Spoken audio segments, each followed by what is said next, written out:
जय मसीह की। प्रियो, आज मैं परमेश्वर का संदेश आपके पास लेकर आई हूँ और आज हम जानेंगे पाप के बारे में।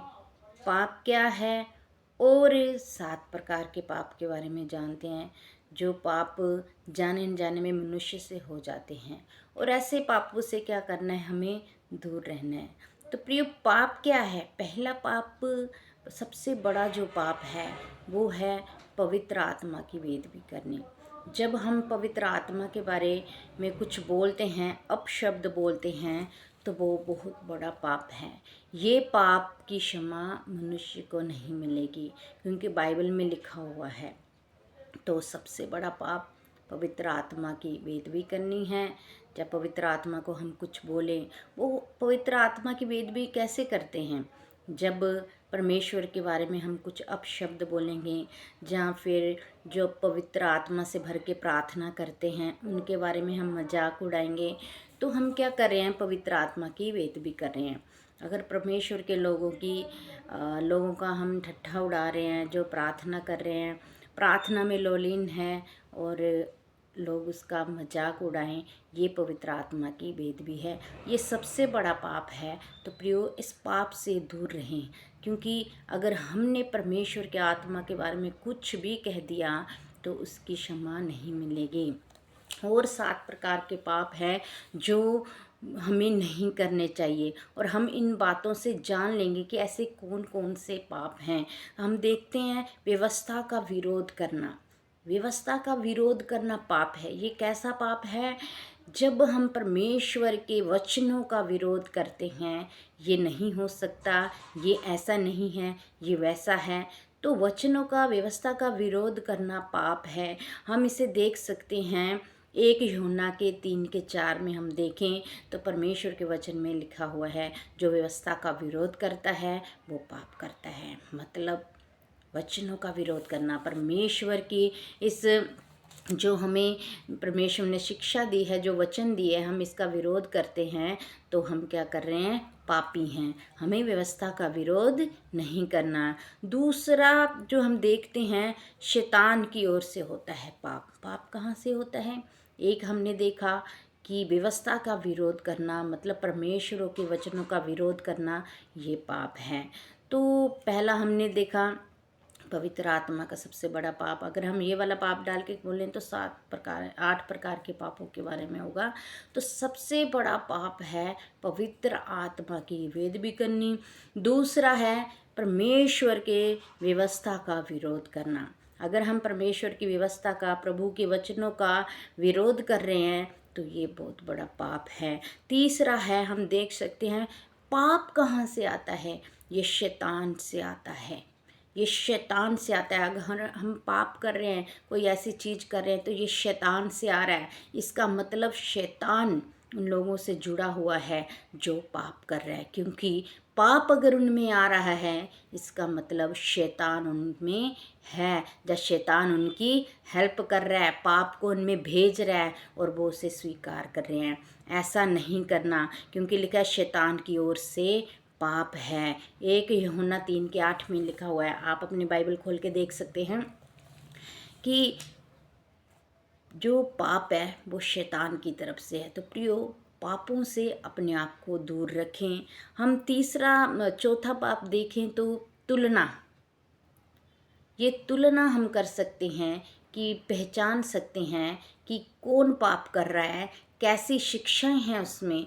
तो हम देखें यूहन्ना 8 के 44 में, यूहन्ना 8 का 44 हमें इस प्रकार से बताता है कि तुम अपने पिता शैतान से हो और अपने पिता की लालसाओं को पूरा करना चाहते हो। वह तो आरंभ से ही हत्यारा है और सत्य पर स्थिर न रहा, क्योंकि सत्य उसमें है ही नहीं। जब वह झूठ बोलता है तो अपने स्वभाव ही से बोलता है, क्योंकि वह झूठा है, वरन झूठ का पिता है।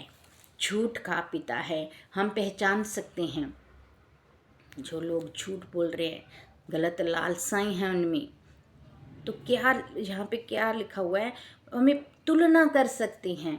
अगर ये सब चीज़ें उनके अंदर है, तो हम देख सकते हैं वो किसकी तरफ से है। तो प्रियो, अगर किसी की तरफ ये चीज़ें हैं जिसके अंदर हैं, तो परमेश्वर का वचन ये कह रहा है कि ये नहीं कहता कि आप नहीं बच सकते, आप बच सकते हो। आप आज ही तौबा करिए, आज ही इन चीज़ों से मन फिराइए, पछताव करिए और सच्चाई का जीवन जिए। पाप से, उस शैतान से अपने आप को दूर करिए। और हम पांचवा देखते हैं, प्रत्येक अधर्म का काम, जो अधर्म अधर्म कहते हैं वो पाप है। हम प्रत्येक जो भी बुराई करें, जो भी अधर्म के बारे में, जो भी गलत सोचे, किसी के बारे में गलत सोचे, किसी के बारे में गलत बोलें, गलत करना, ये सब अधर्म, या किसी को नुकसान पहुंचाना, किसी को चोट पहुंचानी, किसी के बारे में बुरी युक्तियां बनानियाँ, ये सब अधर्म हैं। तो ये भी पाप है। हम देखें छेमा, भलाई जानते हुए ना करना। आप प्रत्येक धर्म जो पाप है, एक ही होना 5 के 17 वचन में आप देख सकते हैं, वहाँ पे वचन लिखा हुआ है। और हम 6वें वचन में जाएं, हम 6 जो पॉइंट है हमारा पाप के बारे में कि कैसे प्रकार के पाप हैं। भलाई जानते हुए ना करना, भलाई जानते हुए भी ना करना पाप है। अगर हमें पता है कि हम ये करेंगे, इसमें इसका ये भला है, हमें इसके साथ ऐसा करना चाहिए, और हम नहीं कर रहे, तो ये भी पाप है प्रियो। तो हमें क्या करना है, जो परमेश्वर का वचन हमें कहता है वैसे ही हमें परमेश्वर के वचन के अनुसार अपना जीवन जीना है, व्यतीत करना है। परमेश्वर का वचन हमें सिखाता है भलाई करो। तो प्रियो, आप भलाई करो, जो परमेश्वर का वचन हमें याकूब का 4:17 में लिखा हुआ है, भलाई जानते हुए भी ना करना पाप है। अगर आपको पता है कि ये भलाई करना है, परमेश्वर ने हमें बताया है, और आप फिर भी नहीं कर रहे हैं, तो ये पाप है। ऐसे पाप को अपने आप से दूर रखें, भलाई करें। जब प्रभु का वचन आपको गाइड कर रहा है तो आप भलाई करें। आगे हम देखेंगे जो 7वां पॉइंट है, उसमें ये है कि जो कुछ विश्वास से नहीं वह पाप है। जो कुछ भी हम करते हैं, अगर हमें विश्वास नहीं तो वो पाप है। आप रोमियो के 14:23 में पढ़ सकते हैं। अगर हम कोई भी काम करें, हमें विश्वास ही नहीं है, तो वो पाप है। अगर हम कुछ खा रहे हैं, हमें विश्वास ही नहीं है, हम संदेह कर रहे हैं, कहीं इसमें जादू टूना तो नहीं है, कहीं ये तो नहीं, वो नहीं, तो ये पाप है। परमेश्वर कहता, अगर आपको विश्वास नहीं तो पाप है। तो प्रियो, विश्वास आपका दृढ़ होना चाहिए, विश्वास आपका मजबूत होना चाहिए। देखिए, जब आपका विश्वास मजबूत होगा तो आप सब कुछ कर सकते हैं। कोई भी शैतान के तीर, कोई भी शैतान की युक्तियां आपको नुकसान नहीं पहुंचा सकती। इसीलिए अपना विश्वास को मजबूत रखें। हम 7वें में देखते हैं, 8वें में, मूर्खता का विचार पाप है। मूर्खता का विचार क्या है? पाप है। नीति वचन 24:9 में आप पढ़ सकते हैं कि मूर्खता का जो विचार आता है वो क्या है? पाप है। अब आप सोचो कि कैसा विचार? मैं किसी को हानि पहुंचा दूं, मैं किसी को वैसा कर दूं, मैं वैसा कर दूं, किसी की चोरी कर लूं, किसी के घर का लालच कर लूं, ये मूर्खता का विचार है। ये विचार आना भी क्या है? पाप है। जब हम किसी के बारे में सोचें, मैं उसके घर को ऐसा कर दूं, उसके घर में लड़ाई लगवा दूं, उसके घर में ऐसा क्यों आ गया, तो प्रियो, मूर्खता का विचार नहीं करना पाप है। गलत बातें नहीं सोचनी, गलत बातें अपने दिमाग में नहीं लानी है, ये पाप है। आप इन चीज़ों से, इन पापों से दूर रहें। परमेश्वर चाहता है, ये वो कमियां हैं अगर हमारे अंदर होगी तो हम पापी हैं। वैसे हम जन्म से ही पापी हैं, क्योंकि जो आदम ने परमेश्वर की आज्ञा को तोड़ के फल खाया, हम क्या हैं? पापी हैं। तो हम प्रभु यीशु मसीह के लहू से हम पाक और पवित्र होते हैं। प्रभु ने हमें अपना लहू दे के खरीदा हुआ है। तो आज हमें इन पापों में रहने की ज़रूरत नहीं है।